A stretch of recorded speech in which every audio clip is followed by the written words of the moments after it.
moved around a bunch. Yeah. To University of Missouri, worked as a sports writer in Florida. So really came out of my mainline and Catholic bubble quickly in college Yeah. and after college. And then grew up with it too in the 90s. But yeah, then uh moved back to the Twin Cities briefly for a couple of years for seminary, served my internship in Las Vegas, worked as a pastor in Chicago, worked as a pastor in Orange County, California, and then came back here 7 years ago to live in Okay. the city of Minneapolis. And where's all your family? Like the most immediate, who's your most immediate family now? My parents are only about 25 minutes away, so Okay. that's really Well, nice. they do show up in your book. Hey, let me pretend this is an official podcast instead of a friendly conversation, Yes. and I will introduce you properly. This is In Conversation with Frank Schaeffer live on YouTube and then goes everywhere podcasts go. And I am Frank Schaeffer. My guest today is the Reverend Angela Denker. And Reverend Denker is always have to do this carefully and read it, ELCA Lutheran pastor, veteran journalist and columnist for the Minnesota Star Tribune. She has written for many publications, including just about everything, and I'm not going to list them all. I like the Sports Illustrated one, though, and has appeared on CNN, BBC, Sky News, NPR, etc., to share her research on politics and Christian nationalism in the U.S. She is the author of Red State Christians, A Journey into White Christian Nationalism and the Wreckage It Leaves Behind. There's the book. I've read on mine on Kindle and can prove it because I have loads of quotes I'm going to dive into here that are on this screen. Awesome. And a little boilerplate here. Please subscribe right now on YouTube to my In Conversation with Frank Schaeffer on Apple Podcasts and to my Substack commentary, it has to be said, at frankschaeffer.com. Rather, Frank Schaeffer, substack.com. So let me get to the subject of today's conversation and just clear one thing up. This book first came out, what was it, after the 2016 election? I forget the date. Yeah, when did it come out? All the way back in 2019. So kind of fascinating to track how much has changed even since then. Yeah, and then since then, you've got a new edition out now that was updated when? Yeah, in 2022. Okay, and then basically it's one of these books that's so topical, ripped from the headlines, that you'd have to sort of just have a going subscription because every day, you would need to do something different to follow this story of white nationalism, Christian Trump support. But if I can just jump in a little bit to the publisher description of the book, just to clue people in, Red State Christians, and I've introduced Angela Denker. And here's the description of the book. In Red State Christians, readers will get an honest look at Christians who gave the presidency to the unlikeliest candidate of all time. Veteran journalist Angela Denker spent a year traveling across the United States interviewing evangelical Christian voters who supported the Trump presidency and exploring how their voting bloc continues to influence the landscape of modern conservative politics. And so, just to get back to you a minute, in the update, what did you do any more interviews, or did you just update based on what you've been reading and hearing about the post-storming of the Capitol and him running again? Where do you leave off in this Trump and Christian story? What's the sort of last hook we can hang it on in terms of what you kind of cover in the update? Yeah, well, and I should say too, as you note, every time I speak to groups, we're talking about things that are pulled from the headlines each and every day. So the best way to stay up with that, I have a Substack too. That's just my name. That's the best way to stay up with the day-to-day. And then I do have a new book coming out in March, focused specifically on white boys and men, and the evolving understanding of masculinity and how it plays into conservative politics and right-wing Christianity. But for the And do you have a title for the new book in March?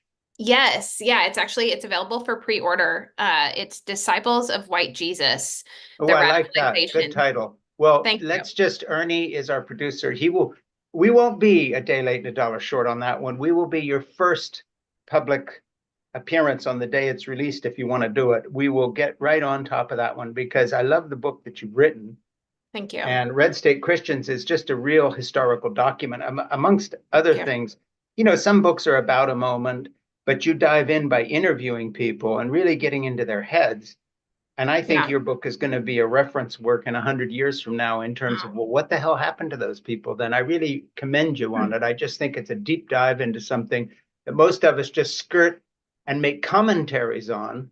We don't talk to the actual people involved, and you did. And the only thing that's really changed that I can tell in the new edition of this book is that you then sort of go back with some regret and say, had you known where this was going, you might have been a little tougher in terms of, especially of the racism that really has become part and parcel of the white Christian nationalist movement. You don't say you do it differently. You kind of say you would do the same interview, but you'd ask some harder questions. Am I correct, or am I putting words in your mouth? Yeah, that's the biggest. And I was so grateful for the opportunity to be able to go back and say more about the role of race and racism. Yeah, Based on my own learning and understanding, the three main topics that I wanted to cover in the new edition were the murder of George Floyd, which occurred just 6 miles right, from my home. So right here right. in Minneapolis. Also the January 6th attempted insurrection, and COVID. And looking at, for me, the way that COVID really redefined how I understood the anti-abortion movement in this country. Yeah, So that was an important opportunity. And, we're talking today just a few days after this presidential debate where Donald Trump went on national television and suggested that Haitian immigrants are eating people's pets. yeah. So racism continues to be right at the center of this movement in a way that I didn't want to think it was. Hmm. But it certainly has shown to be and continues to be at the center of it. Well, plus in your book, the first edition, if I can put it this way, of your book, you were trying to meet these people on a human level and Mm-hmm. not immediately on a pejorative level, as in, why are you a racist, or couch it that way. You wanted to get to know them and cut through the stereotypical approach that you might have found in a column in the New York Times, for instance, and you wanted to dig underneath. And I commend you for that, because I think you succeeded. Yeah. I have some friends right here in my neighborhood who could have been interviewees for your book. The Yeah. other day, I took one who had just put a Trump bumper sticker on her car and a sign in her yard. And I live in Massachusetts, so this is not typical of this neighborhood. I actually, she used to give music lessons to one of my grandchildren who live across the Mm. street from me. So I took her a flower and I said, look, you know where I stand on this, but I want you to understand that I put being a good neighbor ahead of politics. I think, I believe in civility, not civil war. And I gave this to her husband. Didn't get too much of a response, but I wanted to do that because in the spirit of your book. But then I really understand, what I didn't want to do is drill down and say, and how can you vote for this, racist felon? I mean, even to couch the question in the terms that actually are real, like these people about the debate who are saying, why didn't they check Kamala Harris and say she was lying? Well, and instead of checking him 3 times, well, he told 33 demonstrable lies in the debate. She stretched the truth on one thing by not giving a context. And, the simple answer is because your candidate doesn't lie 33 times in the course of one debate. Um, you know, and of course, as soon as you couch it that way, it's tough. So what have you found in kind of looking back at some of these relationships? Did any of them stick? Have you ever contacted any of these people since and said, now, hey, Jack, what are you doing now? Yeah. Well, and the point that I initially wanted to make too, that's really central at the heart of this new edition is the fact that, just a couple of months after the book first came out in 2019, I Yeah, began a new position as a solo lead pastor of a rural congregation out yeah, here in rural Minnesota, in a county where over 2/3 of the voters voted for Trump, not only in 2016, but also in 2020. yeah, Uh, so much of my own discernment and journeying is as being pastor of this congregation of many people that are, at the center of this voting block for Donald Trump, and looking at the 2024 election. When sure, we're looking at swing Christian voters, we're really looking at mainline white voters in a way sure. that, looking at Wisconsin, Pennsylvania. Um, so those relationships have been and are really important to me. I am no longer serving that church really just because the commute got to be too much. It was an hour of driving each way for me, Yeah. serving a church closer to home. But we built really meaningful relationships and we Hmm. journeyed together through understanding what happened with George Floyd, with COVID. We had hard conversations. I had some families leave the church after I spoke about Black Lives Matter and what that means. Yeah. But at the same time, these are families who trusted me to bury their loved ones, to baptize their babies, to Yeah. be at the bedside. And we built this trust. And that's been true too of my own family, of folks in my own extended family Yeah. who've been Trump supporters. We've tried to find ways to hold on to that trust and decency. And I have seen relationships too. Just the last week, I had a phone call with a rural pastor who was telling me he was really struggling with the election and his vote, and talking about the ways in which, as a rural pastor, he had felt like Democrats didn't care what was happening in Yeah. his community. But he came back, and after we had this conversation, he said, I feel like they dropped the ball. I've dropped the ball at times too in my ministry. And he's like, I think I'm going to let this go. So that Hmm. was really a hopeful moment for me.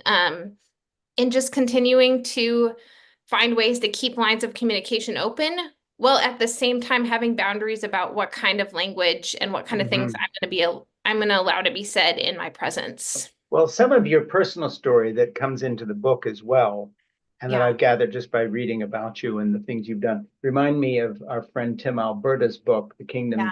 the Power, and the Glory. Because when we interviewed Tim, what surprised me about his book, just to go off, it's good association, though. You and Tim, I don't think you mind being associated with him in the same interview. But one thing that Yeah, we surprised were me about, together at Rice University a few yeah, months ago. He's a great guy.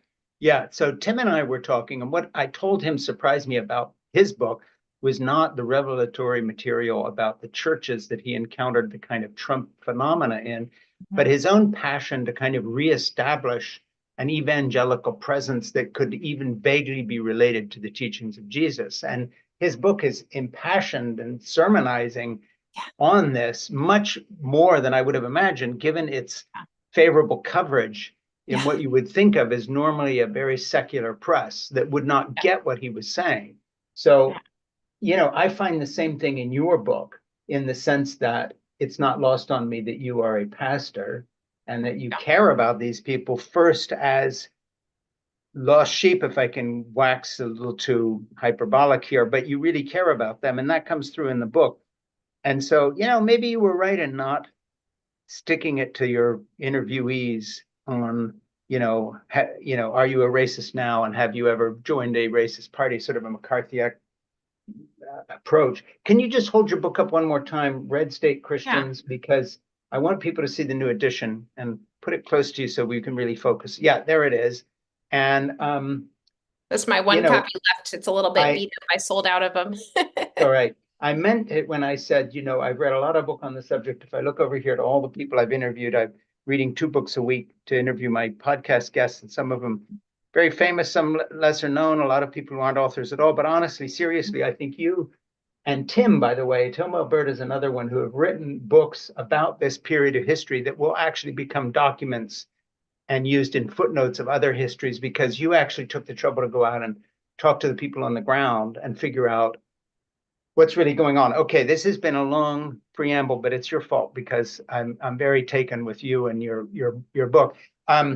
I've done something with your book which is a little unusual, and that is that I have not drawn the quotes I want to talk about from the stories you tell in the book, because if we get into the individual stories, that will be the interview, and I want people to read your book to actually understand the stories. So what I have been doing is trying to find material in the book, which kind of describes the overall argument, but also the overall state of your own mind in this, if you don't mind. So I'm going to just start with this, and I don't even see. This is like from yeah, this is way from toward the end of the book, from page 286 or something. All across America, people were doing surprising things that don't fit into our prescribed boxes that we use to categorize people. Evangelicals are not a monolith, not universally any one thing, and red state Christians defy categorization. 81% of white evangelicals voted for Trump. some because they wanted to overturn Roe v. Wade, some because they hated Hillary, and many because they felt like Trump was talking directly to them and speaking for them, whereas Democrats and others didn't even seem interested in engaging with them in a conversation that wasn't laced with pejorative or patronizing insults. And so I just thought that was a really good description, not only of the book, but kind of who you are. It's a way to get to know Angela Denker. And then I have a question for you, because you wrote that paragraph and you've interviewed all these people. I have a running discussion with my producer, Ernie Gregg, and in my own head. You know, I grew up in an evangelical background and I left that, and I'm a critic of that movement. And I consider myself an atheist now, but I quickly add who prays. So that's sort of a weird combination. An atheist who believes in God, if you want to put it that way. But I think that in the same way that you don't lead with pejorative questions to evangelicals, I tend to be too cowardly in talking to some of my Democratic guests and liberal guests who have done a lot in the party and saying, look, you know, if you had set out a program 50 years ago to annoy the hell out of conservative evangelical Christians and make them your enemy forever, this is what you've done. And are you sure that all the battles you've won in the culture war really added up to having a majority of people voting for Democratic candidates on things like the economy and fair wages and access to voting and racial integration? Because I don't. And I think that the left has perfected something, and then I'll shut up here, or Ernie will text me and say, be quiet, let her talk. I think the left has perfected an art, and I don't want to blame the left, but the left has perfected an art, and that is an inability to speak clearly, to shut down the extremes in the academic community that always float up these ideas that are not supported by any Democrats I know personally most of the time when I'm off campuses where I do some speaking. But, you know, it can be a philosophy professor here, a sociologist there, or somebody there, and they float a theory, whether it's on gender or sexuality or politics or America, the great evil, you know, the extreme. All of a sudden, we're rethinking Winston Churchill, and he's the great Satan. This comes from the left as well as the right, and so on. And basically, they provide our friends, because we've interviewed some of them who run things like the Daily Mail. You know, we've had the editor of the Wall Street Journal on our show. They provide these guys with every headline they will ever need to make us look like raving, baby-hating, God-hating, commie, whatever. And I really get tired of it. It's not that every Democrat is too far to the left, but why, you know, in your interviews, do you agree with me? And I'm not asking you to. Ernie kind of doesn't, but you might, that sometimes the left seems to have, you know, pandered to an extreme in our own midst, which just really pisses people off unnecessarily in the way things are phrased. Okay, you get the point. I could Yeah. have talked 5 minutes ago and you would have gotten it. You're smart. No, that's I'm still thinking about that quote too. And I think it's really insightful that you say it reveals something about me, because I think it absolutely does. And what I think it shows is that there is a conflict that I actually think is getting better in the Democratic Party. I think things are improving on this in this sense. Specifically, you know, I'm even looking towards the selection of Tim Walz as a vice presidential pick. Um, but there's been an alienation, I think, sometimes of people that didn't go to Ivy League schools, from inner circles within the Democratic Party. Mhm. And I have, you know, certainly experienced that. My parents both did not come from privileged backgrounds. My mom's dad was a pastor who served in rural communities. Their family, you know, struggled financially in many senses. And my dad was one of seven kids whose father was a World War II veteran and, you know, had his own struggles of coming back after fighting in a violent war and suffering greatly, both physically and mentally, Mhm. emotionally. So I think when I come into spaces of folks who make up a lot of the power of the Democratic Party, I often feel like I'm on the outside, Yeah. because I'm Yeah. from the Midwest, because I didn't go to an Ivy League or even a private university, because I was a public school kid. And again, I think that that's changing. When I look at the kind of work of somebody like AOC, or even again, when I see the Mankato West football team standing on the stage at the Democratic National Convention, I Yeah. think it opens up the Democratic Party to represent, here in Minnesota, the Democratic Party is called the Farmer Labor Party. Um, Hmm. Farmer, working people, unions, that is a space where the Democratic Party historically has been strong and has Yeah. really broken down. And I think that there is some hopefulness that that can be rebuilt. Hmm. Um, but it has to begin with listening. It has to begin with grassroots efforts. I went to South Dakota when the book came out, and had a conversation with a congressional representative in South Dakota. South Dakota historically has had some powerful Democrats come from there. Think of somebody like Tom Daschle. Hmm. Uh, but in recent years, this guy told me the South Dakota Democratic gathering could fit inside a minivan. I Sure. mean, there's been such an abandonment of so many vast swaths of this country. And again, I think that that's changing. I think I see the Harris Walz campaign trying to go back in and do some listening. I see the resurgence of union support, even in the Biden presidency. Hmm. So I'm hopeful for some of that, but you do see my own personal sort of chip on my shoulder of not being one of those people that was given entrance to a lot of those elitist spaces. Yeah, and you kind of reflect my experience too. Different roads you and I have taken, but I have always seen myself as a kind of an outsider observer Mhm. and less of a participant. Although we try to participate with this podcast, and I've done so as a writer with my memoirs and so forth. So I want to go to something else in your book and move on. Although we'll have you back and talk about that point again sometime in the context of your new book, which it'll be the same discussion.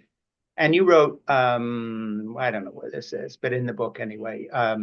Maybe I once wrote this book thinking that I could help redeem red state Christians, but I don't believe that anymore. Perhaps the white American church is beyond hope of redemption. That's a powerful sentence. Yeah, that's in some of the new content, and that was written in a space for me personally, as we know, as writers, like even when we're nonfiction journalists, we bring ourselves to it. And I was writing in the aftermath of my brother-in-law's death to COVID at age Yeah, 42. yeah. And really feeling like, the new subtitle of the book is A Journey into White Christian Nationalism. Hold it And up again. yeah. Hold it up again. Don't, nope, uh don't be bashful. I'd be doing it for you here, except I read it on Kindle. I'm so sorry. No, that's great. And actually, I do have an audiobook coming out soon too. We're just their Did you edition. read it? No, no, I Next didn't. one, read it yourself. You have a nice voice. Well, thank you. Well, And you can fingers put the crossed. expression where you really want it. That's true. Uh, Anyway, okay, aside from that, yes, I yes, keep but forgetting this is a podcast. no, it's hopefully people get the sense of a conversation and feel like they're participating. Yeah, so go ahead on that sentence because Yeah. that's pretty not damning exactly, but it's a very strong declarative sentence and you don't believe it's redeemable. I agree with you, by the way. I've come to the same conclusion. Well, and Um, it's like I think that was a snapshot in time. If you ask me today, and maybe this is really a theological question mhm. for me, because of course, as a Lutheran pastor, do I believe that like we can redeem anything? No. No, I believe that yes, where white American Christianity is in this country, uh, has to die in order that it can be resurrected. And yeah, we've seen so much death and so much destruction. It's as I said, I wrote this just a few months after my brother-in-law's death. And my brother-in-law, had really believed the right-wing rhetoric about, COVID is not dangerous, it's not a threat, don't get the vaccine is dangerous. He was a super, super healthy guy. And, we'll never know, but I think it would have been nice I wish he would have been able to have the vaccine. I wish he Well, would have had he been had the able. vaccine, it would not have killed him. The averages of dying after being vaccinated are down in the single digits. Right. And so here I am speaking to you today, Mhm. um, just a week after that same brother-in-law, his dad, my father-in-law, just passed away, not of COVID. But so again, speaking to you in the wake of mourning and death and grief. And I think that sometimes that's what a lot of the coverage of this right-wing Christian movement misses too. It misses the pain, it misses the devastation. Certainly you're familiar with that. I bet a lot of Yeah. your listeners and people watching this are as well, because these are our family members. We've seen um, the anger, the hatred. Mhm. I found it so poignant as Governor Walz came onto the national stage and, in sort of this folksy manner, and you see these videos with his daughter where he's suggesting that turkey could be vegetarian in Minnesota. Yeah. Um, I saw a lot of people saying, and people I know in my personal life too, saying, gosh, I feel like this is who our dads could be if not for Sure. Fox News. Yeah, And exactly. this sense of right-wing media ecosystem. I mean, we've just seen recently that many of these right-wing influencers were being paid by Russia. Yeah. There has been such a willingness to just say anything in order to make money, Yeah. um, under the guise of that this is somehow a Christian movement. Mhm. It's really, really been devastating to family relationships. There's a Mhm. sadness, there's a heartbrokenness. And again, I'm starting to see more recognition of that within the Democratic Party. But I think initially, because so many people were really isolated from this movement, they didn't have family members in it, they didn't have people living through it as somebody like Tim Walz does. Yeah. There was an inability to really grapple with the pain and the devastation and family destruction. I mean, Yeah. even we just had a recent school shooting. The devastation and violence that's coming out of the ideology of this movement and its attraction to guns and violence, it cannot be understated. Yeah. And the It thing cannot be is that overstated. I want to reintroduce you here for a minute. This is Angela Denker, and she is the author of Red State Christians. We've been talking about her book. In a minute, I just want to talk about the chapter heads to give you an idea of what's in it. Just note, please subscribe to YouTube and In Conversation with Frank Schaeffer on Apple Podcasts, and to my Substack, it has to be said, at frankschaeffer.substack.com. I want to talk about the specifics of the book. Christian Nationalism and the 4th of July Church in Dallas, Texas. That's chapter 1. He will save the Supreme Court, abortion, God and guns, Bibles and boob jobs, the money and influence of Orange County Christians. I like that title, by the way. I've spent a lot of time in Orange County over the years. Young, free-thinking, and pro-Trump, young Midwestern farm families in rural Missouri, winners and losers, Trump football and Christianity, the evangelical intelligentsia. What about establishment Christians, evangelical women and Donald Trump, who's grabbing whom, less conservative, more consequential, rural Rust Belt state Christians in Appalachia and central Pennsylvania, conservative Catholics building a new American kingdom and defying the Pope, red state Arabs, Christians, Muslims, and evangelicals in Houston, on the border, Donald Trump and Latinx Christians. So that's the scope of the book, and Angela's gone ahead and updated, and then has a new book coming out. Tell us the title again. It's Disciples of White Jesus, the Yeah, radicalization. that comes out in, when did you say March?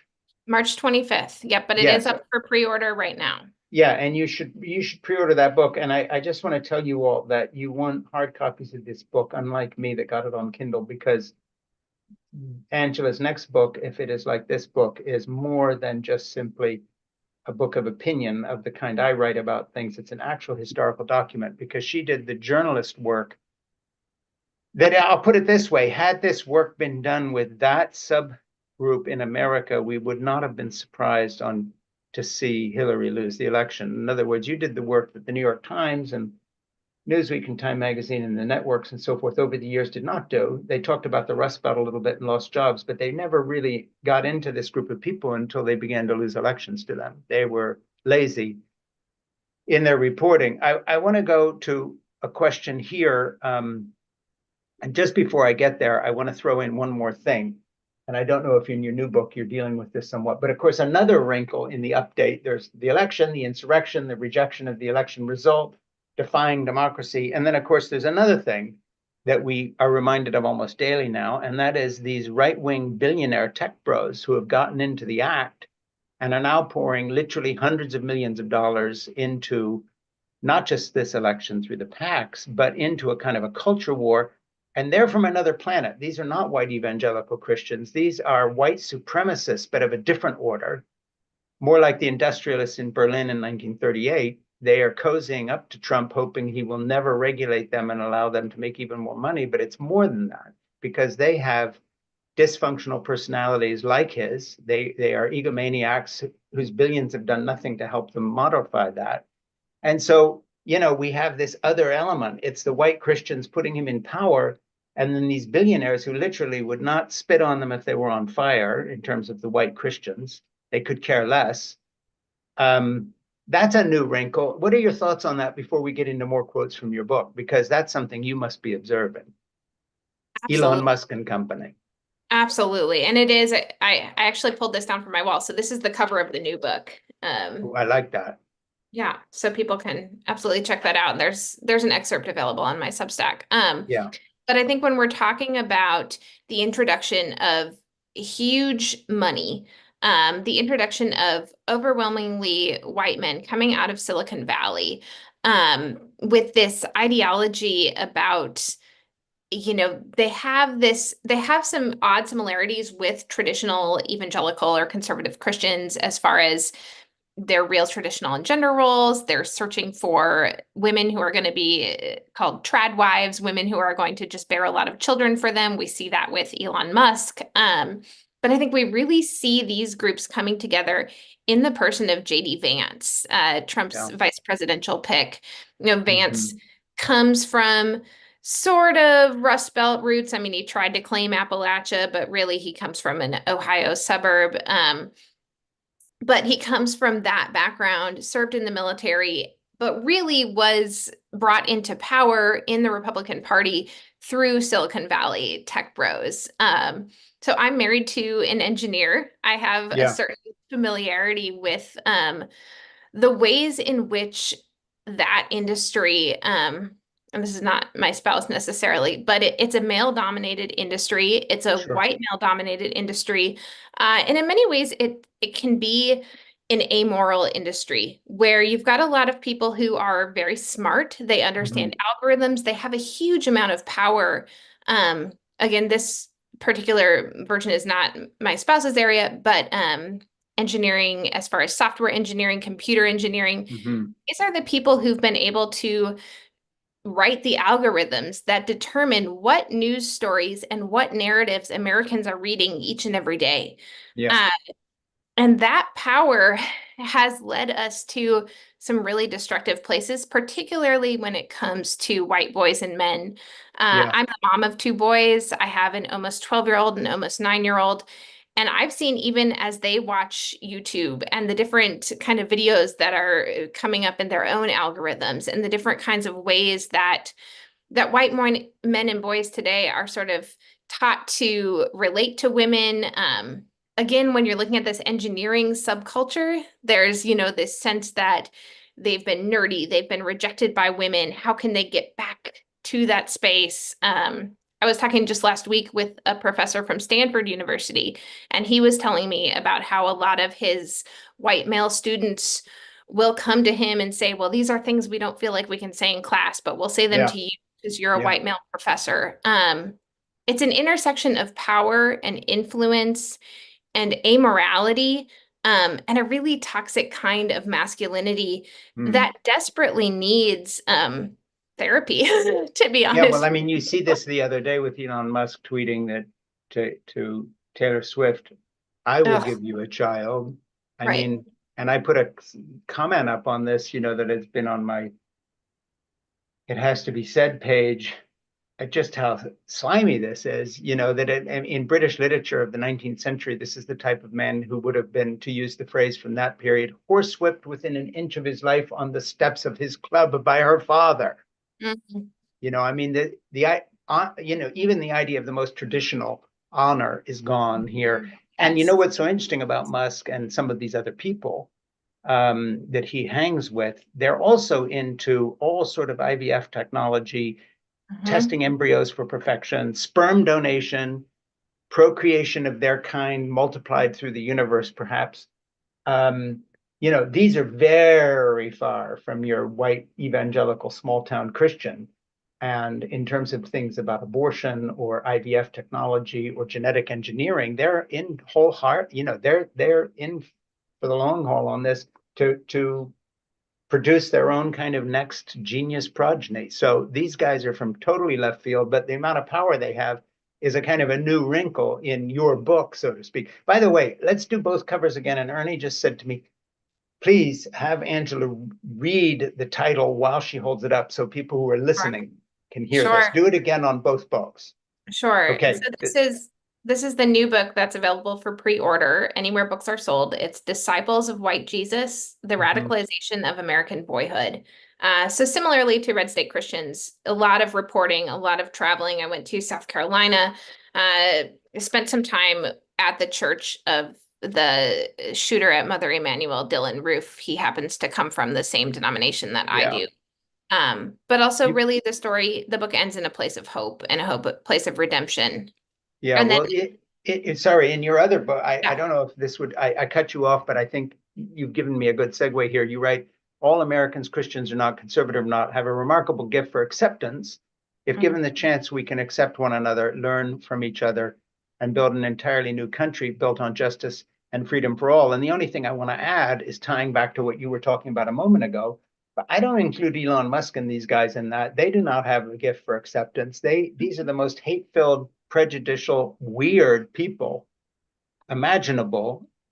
I'll end my little speech, but if you want to go mhm, there. Well, and of course, Musk is South African, right? Yes, and he grew up in the apartheid regime, which I Right. happened to live in for a year when I was making a movie out there in the 80s. He's really, not a happy or good person. Well, and when you're talking about, these sort of genetic engineering, odd birth engineering things that are happening within that Silicon Valley subculture, you cannot, we have to be real careful, right? When we look back to Nazi Germany and make parallels to Nazi Germany. Yeah, At the same time, certainly eugenicists, people who were interested in, really looking at creating some sort of pure race through yeah, genetics, through science, they were a part of the Nazi regime. yeah, And they partnered with, in some cases, religious leaders, people who were of willing to course. sign on to oaths of allegiance to a German Christian church, Mhm. emphasis on German more than Christian, in the Yeah. same sense that Christian nationalists in America are emphasizing American over being Christian. Mhm. So we do see those parallels. Here's the other book. Again, this is Red State Christians, Yeah. Journey into White Christian Nationalism and the Wreckage It Leaves Behind. And again, hopefully an audiobook in the next few weeks. When you think of the guys like Elon Musk and what they're doing, the other thing is the parallels are too immediate to be ignored because, in addition to which, he says people have got to, we need more babies. And then he adds the right kind of babies, the right sort of children. And of course, you don't have to read between the lines to understand that he means high IQ white children, hopefully, because he's a sperm donor as well as 12 kids by 3 women at least, some of which he's had IVF fertilization of embryos he's had checked and made sure they're the right kind of baby. It's not a big leap at all to the German psychiatrist that began by eliminating the disabled and then went from there. We are on that same territory. And then his good friend Tucker Carlson is interviewing Holocaust deniers, while supposedly white Christian America supports Israel. There is a package here that Right, stinks. And right. there's so many facets to it. I think that you've written and researched. I just want you to talk about that for a minute. We'll get back to your book, but this is Yeah. we gotta get Kamala Harris elected, or we're really in deep, deep, deep shit for a while here, because maybe forever. And it's not just losing our democracy. We're there are really bad actors in the wings. I mean, our billionaire class in the old days only wanted to control the railroads. They didn't want to control the railroads and the newspaper and the White House. And by the way, deny an election And then, with the exception of Henry Ford starting an anti-Semitic rant, they wanted to build libraries and be remembered for starting the Met and all that kind of thing. We're in different territory here. There's a real desire, and I think this was really laid bare to me, and especially as I look back at my chapter in abortion in Red State Christians. Yeah. Um, when we're living through COVID and we're seeing this movement that has really claimed the mantle of pro-life. And for a long Mm-hmm. time, myself, and I think a lot of people can relate to this, um, it was hard to really be vocal in support of abortion rights because immediately people would say, well, you're killing babies. Yeah. And it's such a shaming technique and it's a silencing technique Mm-hmm. that there was a real willingness to take these folks at their word and think, Yeah. well, they really are concerned about life. They really are wanting to be ethical and moral.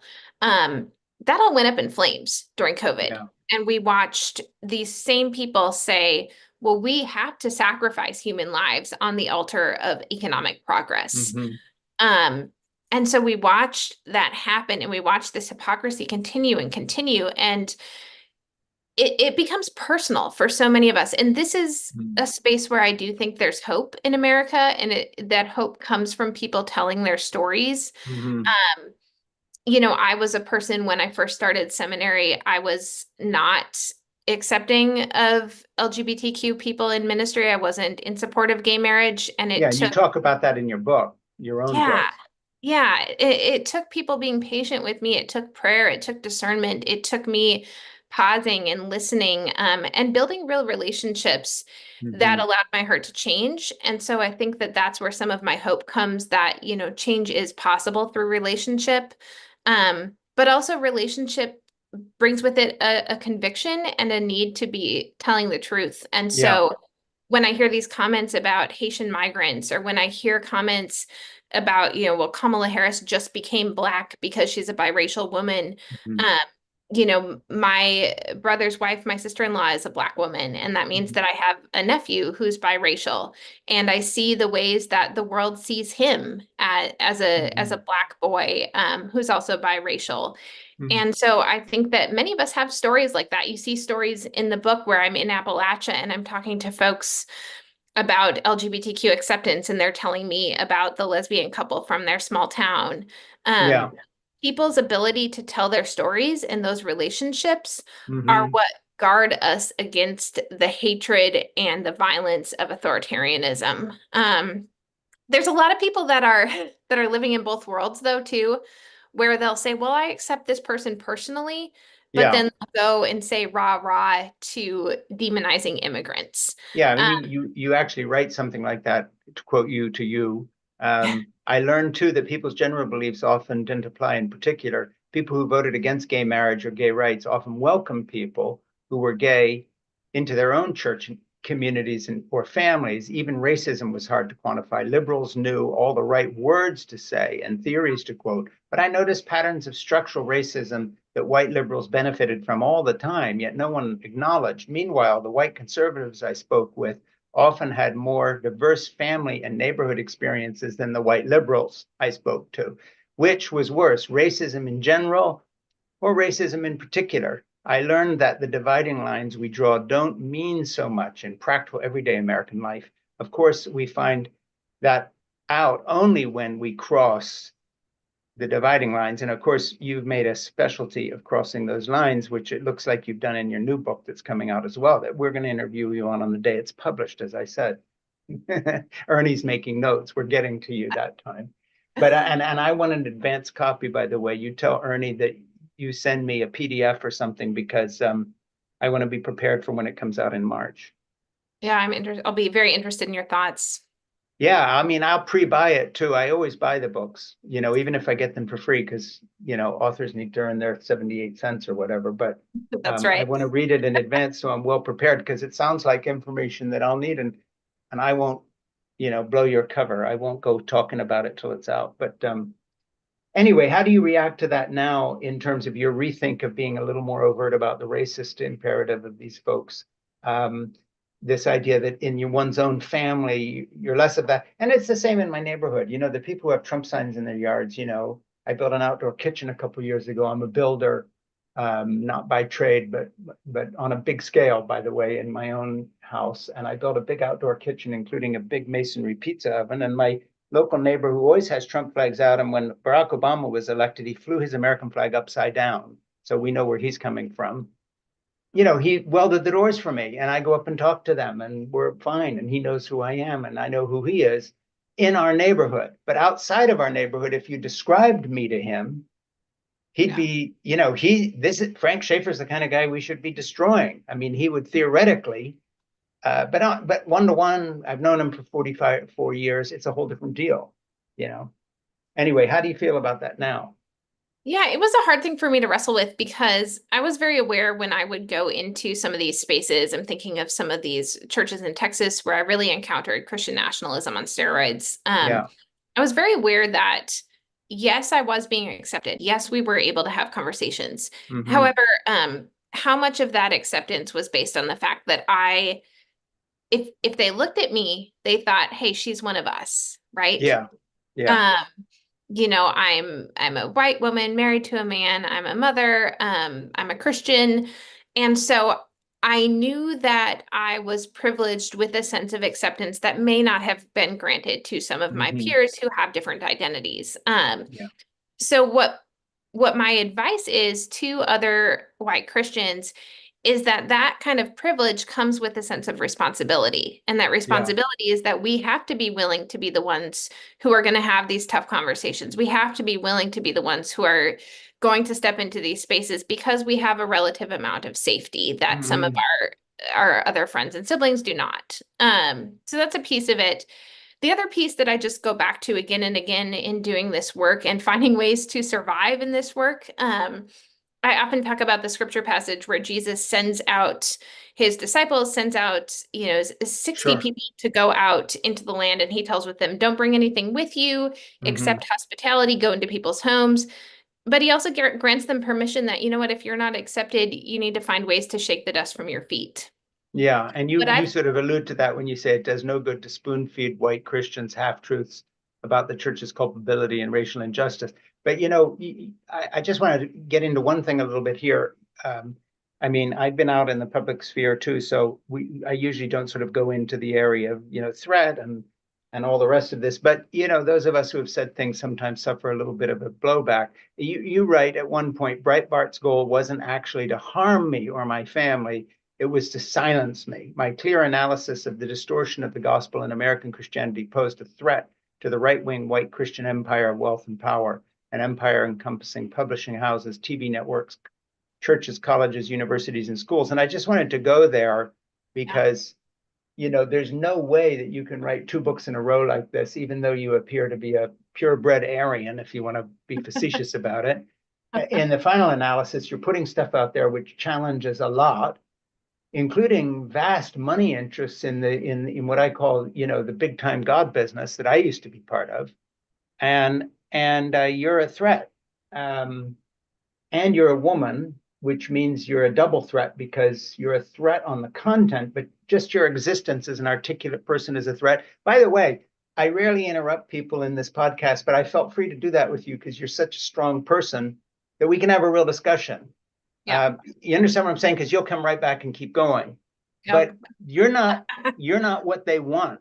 You're not what they want in a trad wife. You're not who want, Anyway, enough said. But come back on that idea. What was Breitbart up to? Tell the story, but also tell me the kind of pushback and how you feel going out on the road, how your husband feels. You've got these 2 kids at home. You're out there traveling around in gun-toting right-wing red state America saying, I'm challenging everything you believe in.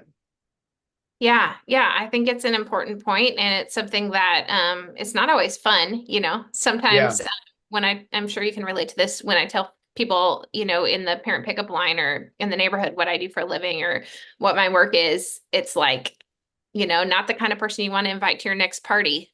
Right. But I do think again that it's incumbent upon particularly white Christians, people who already have pre-existent relationships in our communities, in our families, in these communities that are most vulnerable to Christian nationalism and to the assault and the damage of Christian nationalism. Because I really believe that Trumpism, Christian nationalism is a cannibalistic movement. And while it may for a moment seem to its adherents that they're going to gain some more power or influence, ultimately they're going to be destroyed by this movement as well. Yeah. They're going to be eaten up by hatred, eaten up by violence, eaten up. That's a huge part of my work on white men and boys, is that yes, we have to talk about what's happening with masculinity in this country and white Christian masculinity because of the threat it poses to the rest of the country. We also have to talk about it because of the threat that it poses to white men and boys themselves. So that, it's out of a sense not only of like this justice warrior thing, but also a sense of love and care and compassion for conservative Christians in this country, for rural white Yeah. Americans that I, bring to this work. Mhm. And I think that it is, my husband and I celebrated 13 years of marriage this past June, and we went out for dinner and, we were dressed up, and it was right around the time when I can't even remember the headline, but it was something about, trad wives and Sure. Republican men really wanting women to be a certain way. And I made a post of us in these outfits, looking like this red-blooded Republican couple, Sure. and at the same time saying, and he supports my ordination. He supports that I'm a pastor. I mean, Mhm. the number one piece of feedback I get whenever I go on national media is conservatives telling me that I have no right to be a pastor. It just Right. is so triggering for them. And it's Yeah. such a key part of my identity that I've really strived to hold on to, even as I continue writing and speaking in the public sphere. It's Mhm. important for me to maintain my connection to the church and my integrity as a minister of the gospel in this space. Yeah, and we get this on a personal level in my family because my producer Ernie, who is like a best friend and family member to me now, Ernie Gregg and his husband Rock is a pastor. So Mhm. Ernie's got the same thing in reverse, and that is the pastor's wife is a man, if you want to Yeah. be facetious about it. Yeah. We live, Ernie and me live there, and it goes there. I want to, in view of this sort of faux masculinity, I just want to throw some names that I've collected here out to you, and not get your reaction, but just in terms of, I spent the summer hiring my 14-year-old grandson who lives across the street. I Mm, have 5 grandchildren. I've done childcare for the younger three who are mm, age 16, 14, and 10. They all live across the street. And I don't mean I've done childcare by hiring somebody or my wife did it all. I mean, I do it. Like when lovely. we're done this podcast, I have the minestrone I've made for my 10-year-old. She likes a snack. She's 45 minutes away. We'll finish this. I'll heat that, put it into a container, get the water bottle, drive down, bring her home. She will eat, tell me about her day. I bring her the snack right away because you don't keep hungry children around and they're happy. These are my best friends. So what did I Yeah. do with Jack all summer? I worked with him. What did I tell Jack one day while we were working? I said, I want you to understand that every single moment we spend together is a gift from Jeannie, my wife, to you. Mm, Because when she married me, I was an asshole who believed women should obey men. And it's taken me a lifetime to change. And her staying with me and loving me is why we're here today, because she could have walked 1,000 times and didn't. And I've learned to be the person I want you to start where I'm ending. yeah. Okay, so here are the role models I don't want them to have. Russell Brand, Tucker Carlson, Andrew Tate, Elon Musk. Everything that I hope as a grandfather, forget Christianity or politics or Trump, just what I long for, a hardworking, honest, diligent, kind, sympathetic, empathetic human male relating to women and other people this way. Everything I want him to be. Our most famous people these days with the most money and power are the opposite. I feel very passionate about that. And I know this is sort of what your new book must be about. Yes. Yes. And for me as a mom, and for me as a mom of boys who are in many ways, they're sporty kids. They're really into athletics. And one thing that I think is really interesting as I look back on my own childhood, I was blessed to have a father who, when I was born, I was the oldest, and he was like, I'm Mm-hmm. going to teach you how to play baseball because I love Yeah, sports. He played football in college, and he yeah. wanted me to have the chance to be in sports. He coached me, he supported whatever I wanted to do. And I know how big of an impact that made. Now, at the same time, what I've started to see as a mom of boys Yeah, is that while we've made great progress in society in saying, you know what, girls can do in some corners of society, girls can do whatever boys can do. We have opportunities for girls' athletics, opportunities, for women now in graduate school at higher rates than men. yeah, Um, we haven't necessarily said the same thing to our boys, which is yeah, that, as you mentioned, it's just as important for you to be caring, for you to be emotional. yeah, We still have some of those hangovers, even in what people would view as progressive households, of expectations for boys and men to be more stoic, for boys and yeah, men to be those financial supporters. yeah, And I see a lot of teenage boys sort of getting lost in that. And that's where they're turning to people like Andrew Tate. They're turning yeah, to people like Joe Rogan. yeah. I could have And added his name to the list there. Yeah, and these guys have so much influence and power. But again, think about how much the algorithms are responsible in driving Yes. people to this content. Well, it's It's to get the not, clicks on it. The fast yes. car, the bare-chested guy, the kickboxer, the hot Yeah. chick on his arm. We know how it works. By the way, one of the people I interviewed very recently was Ruth Whitman, who's written a book Oh, called Boy right. Mom. She's great. And we got on very well, like you and me are getting on very well. But Great. I don't. This sounds condescending, but if you're a mother of young sons right now, Ruth's written the book on what you're talking about, and she Hmm. says, we tell girls dream big, be anything, because we're on that side of the equation now in terms of her kind of feminism that she comes out of. She's British, by the way, but she's written a Yep. luminously beautiful book, and it's called Boy Mom. Ruth Whitman. She's been part of our lives, and you would love this book. You would love this book, and we can put you together with Ruth if you want to talk to her. Just ask her Yeah. and say, I want to talk to Ruth because Yes. she's No, terrific. we've been in touch, and we're really Yeah. looking forward to putting our books into conversation with one another because I think it's a really important two-sided Guess conversation. what, And I have so much in Ernie? common. Are you listening? We're going to get Ruth together with Angela. We're going to do it when your book comes out. We'll make it part of our book club, and we will get her and you as a panel to do her book again and your book because they go together great, and Yeah. you would help each other. A Yeah. viewer just texted him a question: where is the misogyny of this movement coming from? Is it just their fear of losing power, or is there something more insidious?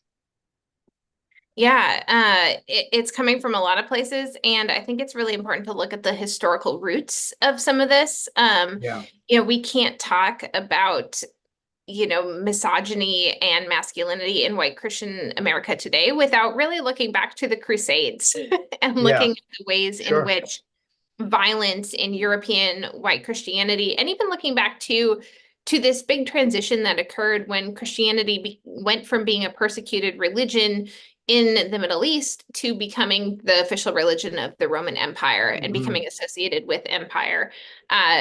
With power, with empire comes the necessity of violence and comes the necessity of if you're going to be on top, you got to figure out who's going to be on the bottom. Yeah, Uh, so I think it comes from that space. It comes from, yes, I think the reality is too, some of this is a backlash movement. Progressive social movements are winning in the United States. That's very clear. We're moving towards yeah, greater acceptance overall as a country. Democrats have consistently been winning the popular vote for president for years because of some of these social yeah. movements.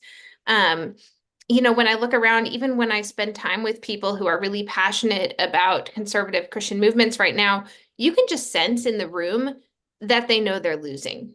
Well, it's a kind of, they can only win in some form of apartheid.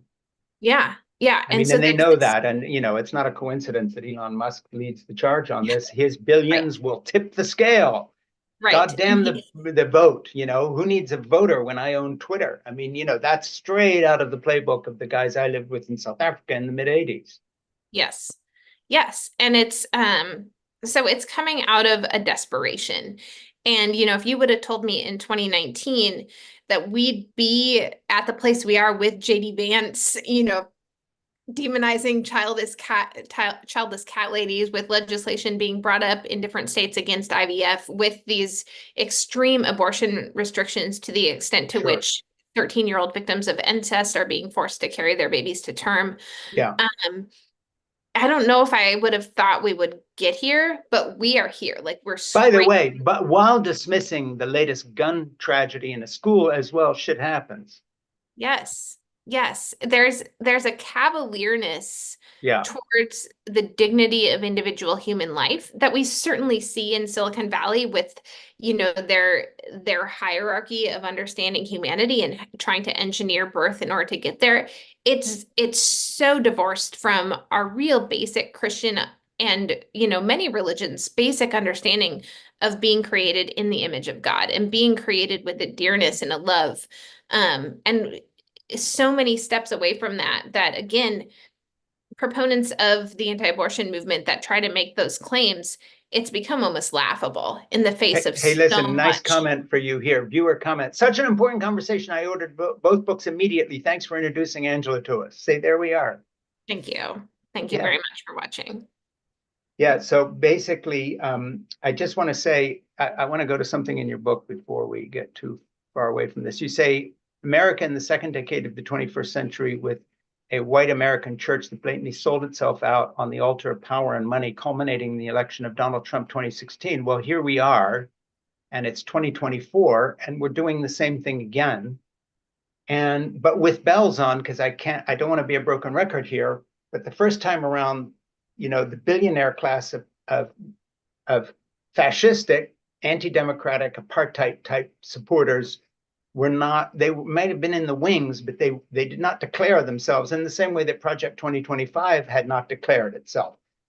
And I know you'll appreciate this, and you can riff on it here, but who would have, you were saying who would have thunk kind of thing a minute ago about certain things. Okay, here's one I never would have imagined. And I've been around, I'm 72 now and all the rest of it. But here's one I never would have imagined.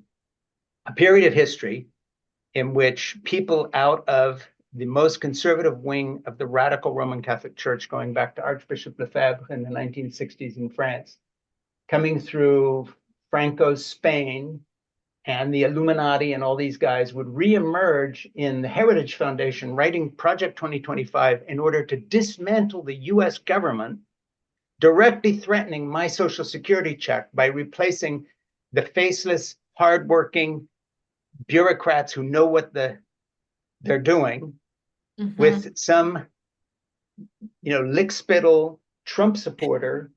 They're talking about replacing 50,000 people and remaking the federal government in the image of Donald Trump.